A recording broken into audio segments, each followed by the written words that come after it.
So hello guys, स्वागत है आप सभी का एक बार फिर से मेरे इस चैनल सुपर नर्ड में।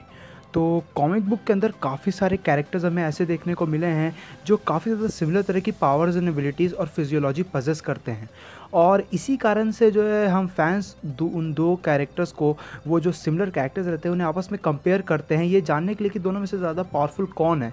और बेसिकली सुपर हीरोज बैटललाइन के थर्ड एपिसोड में आज मैं जो है मार्वल और डीसी के दो काफ़ी ज़्यादा सिमिलर कैरेक्टर्स को आपस में कंपेयर करने वाला हूँ जो काफ़ी ज़्यादा सिमिलर एबिलिटीज़ पजेस करते हैं। यानी कि आज की इस कंपैरिजन वीडियो में मैं कंपेयर करूँगा मार्वल कॉमिक्स के ब्लू मार्वल को डीसी कॉमिक्स के आइकॉन के अगेंस्ट, और जानेंगे कि दोनों में से कौन है ज़्यादा पावरफुल, कौन है ज़्यादा बेटर। अगर दोनों में फाइट होती है तो किसके जीतने के चांसेस ज़्यादा हैं। So without wasting any more time, चलिए शुरू कर लेते हैं आज के इस अमेजिंग वीडियो को। तो गाइस, शुरुआत करते हैं डीसी कॉमिक्स के आइकॉन के साथ। अब आइकॉन का रियल नेम ऑगस्टस फ्रीमन रहता है, और बेसिकली ऑगस्टस फ्रीमन जो है डीसी का एक काफ़ी ज़्यादा आइकॉनिक सुपर हीरो रहा है, जो बेसिकली अपने नाम की तरह ही एक आइकॉन माना जाता है, एक आइकन माना जाता है डाकोटा सिटी के ब्लैक कम्युनिटी के लिए, और इसीलिए वो जो है एक सुपर हीरो भी बनते हुए हमें नज़र आया है। साथ ही साथ जो है ये काफ़ी ज़्यादा इंक्रेडिबल किस्म की पावर्स एंड एबिलिटीज़ पजेस करता है। कह सकते हो कि ये कैरेक्टर भी हमारे सुपरमैन से काफ़ी ज़्यादा सिमिलर है। अगर हम लोग नज़र डालें आइकॉन की पावर्स एंड एबिलिटीज़ की, तो इसके पास एक यूनिक तरह की फिजियोलॉजी है। साथ ही साथ ये पजेस करता है सुपर ह्यूमन एबिलिटीज़, यानी कि super human strength, super human speed, super human agility और सुपर ह्यूमन ड्यूरेबिलिटी। साथ ही साथ इसके पास कुछ इन्हांस्ड एबिलिटीज़ भी मौजूद है, जैसे कि इन्हांस्ड विजन, इन्हांस्ड हियरिंग और इन्हांस्ड सेंस ऑफ स्मेल। साथ ही साथ आइकॉन पजेस करता है एक्सेलरेटेड हीलिंग। इसका हीलिंग फैक्टर सच में काफ़ी ज़्यादा इंप्रेसिव है, और कह सकते हो कि इसके हीलिंग फैक्टर जो है कई हद तक वुल्वरीन जैसे कैरेक्टर्स को भी टक्कर दे सकता है। साथ ही साथ ये एनर्जी प्रोजेक्शन परफॉर्म कर सकता है और फोर्स फील्ड को भी क्रिएट कर सकता है। और साथ ही साथ ये एक काफ़ी ज़्यादा expert hand to hand combatant भी है, जिसकी वजह से ये काफ़ी सारे वॉरियर्स और डेमीगॉड्स को भी जो है काफ़ी अच्छी टक्कर दे पाया है कॉमिक्स के अंदर। इन सब के अलावा एक बहुत ही बड़ा प्लस पॉइंट जो आइकॉन ऑगस्टस फ्रीमन को मिल जाता है वो है इसकी इमोर्टैलिटी। अब ऑगस्टस फ्रीमन जो है पजेस करता है इमोर्टैलिटी का फैक्टर, जिसकी वजह से वो खुद तब तक नहीं मर सकता जब तक वो खुद ना चाहे। और इसी वजह से जो है आइकॉन ने जो है डीसी के कुछ बहुत ही ज़्यादा पावरफुल विलन्स को डिफीट किया है, और कुछ बहुत ही ज़्यादा स्ट्रॉन्ग कैरेक्टर्स के अगेंस्ट फाइट भी की है, for example wonder woman and Superman, और उन्हें काफ़ी ज़्यादा बुरी टक्कर भी दी है। जिसकी वजह से तुम इतना तो समझ ही सकते हो कि आइकॉन जो है डीसी कॉमिक्स के सबसे पावरफुल सुपर हीरोज में से एक है। नेक्स्ट आ जाते हैं हम मार्वल के एडम ब्रेशियर यानी कि ब्लू मार्वल के ऊपर। अब बेसिकली एडम ब्रेशियर जो है एक प्रोजेक्ट का पार्ट रहता है, और उस प्रोजेक्ट का मेन अटेम्प्ट यही रहता है कि वो एंटी मैटर को हार्नेस करना चाहते थे through the creation of negative reactor, जो नेगेटिव जोन से कनेक्टेड था। बट इसी दौरान जो है कह सकते हो कि एक एक्सप्लोजन होता है, जिससे कुछ लोगों ने एक्सपेक्ट भी कर लिया होगा, और जिसके बाद जो है एडम को उसकी पावर्स एंड एबिलिटीज़ मिलती है। और इस तरीके से हमें एडम ब्रेशियर जो है ब्लू मार्वल के तौर पे कॉमिक्स के अंदर देखने को मिला है। अगर बात करें तो ब्लू मार्वल जो है सच में बहुत ही ज़्यादा इनक्रेडिबल कैरेक्टर है। जैसा कि मैंने अपने top 10 strongest, top 10 most powerful Avengers वाली वीडियो में बताया ही था कि एडम ब्रेशियर की पावर्स एंड एबिलिटीज़ काफ़ी ज़्यादा इंप्रेसिव है। अगर तुम लोगों ने वो वीडियो नहीं देखी हो तो जाकर देख लो, लिंक नीचे डिस्क्रिप्शन में अवेलेबल है। अगर बात करें हम लोग एडम ब्रेशियर यानी कि ब्लू मार्वल की पावर्स एंड एबिलिटीज़ की, तो ये पजेस करता है एनर्जी एब्जॉर्प्शन की फिजियोलॉजी, जो सच में काफ़ी ज़्यादा इंक्रेडिबल है। साथ ही साथ एंटी मैटर मैनिपुलेशन और सुपर ह्यूमन लेवल एबिलिटीज़, जैसे कि super human strength, super human speed, super human durability.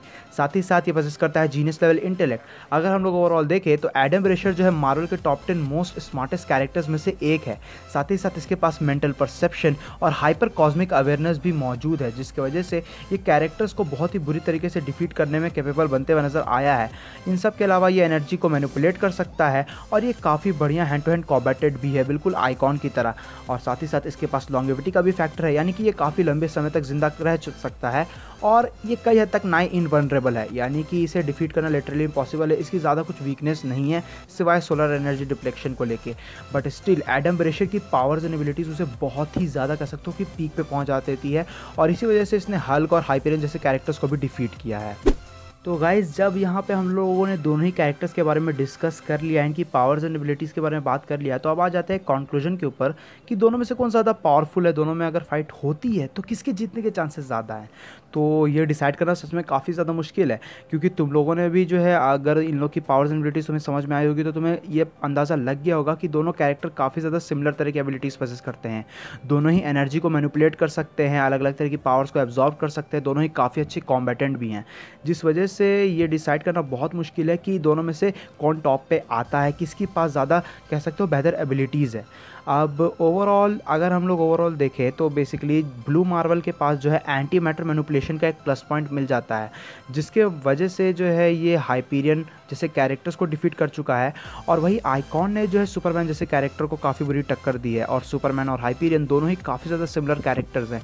Inspired की सुपरमैन की फीट्स हाइपीरियन से कई ज़्यादा है, लेकिन इसके बावजूद भी दोनों ही कैरेक्टर्स को अगर हम लोग देखें तो अगर इन दो कैरेक्टर्स के बीच में फिजिकल बेसिस पे फाइट होती है तो शायद आइकॉन के पास स्लाइटली ज़्यादा चांसेस है कि वो जो है फिजिकल फाइट में ब्लू मार्वल को डिफीट कर सकता है, क्योंकि फिजिकल फाइट के दौरान जो है आइकॉन ने सुपरमैन को लगभग बराबरी की टक्कर दी थी, और सुपरमैन जो है ब्लू मार्वल से फिजिकली काफ़ी ज़्यादा स्ट्रॉन्ग है, जिस वजह से फिजिकल फाइट के दौरान जो है कह सकते हो कि आइकॉन के पास ज़्यादा चांसेस है। बट अगर हम लोग आ जाए पावर्स एंड एबिलिटीज़ के ऊपर तो यहाँ पर हम लोग कह सकते हैं कि ब्लू मार्वल को प्लस पॉइंट मिल जाता है, क्योंकि दोनों की पावर्स एंड एबिलिटीज़ काफ़ी ज़्यादा सिमिलर है, लेकिन एक प्लस पॉइंट है ब्लू मार्वल के पास एंटी मैटर मैनिपुलेशन को लेके, और जो दूसरा प्लस पॉइंट ब्लू मार्वल के पास मौजूद है वो है उसकी सुपर ह्यूमन लेवल इंटेलिजेंस को लेके। जैसा कि मैंने बताया कि ब्लू मार्वल यानी कि एडम ब्रेशियर मार्वल के टॉप 10 स्मार्टेस्ट कैरेक्टर्स में से एक है, जिसकी वजह से उसके पास काफ़ी बढ़िया एक्सपीरियंस है और वो काफ़ी बढ़िया तरीके टैक्टिक्स जो है क्रिएट कर सकता है। यानी कि अगर उसे प्रिपरेशन दी जाए तो वो आइकॉन को डिफीट करने का रास्ता ढूंढ लेगा।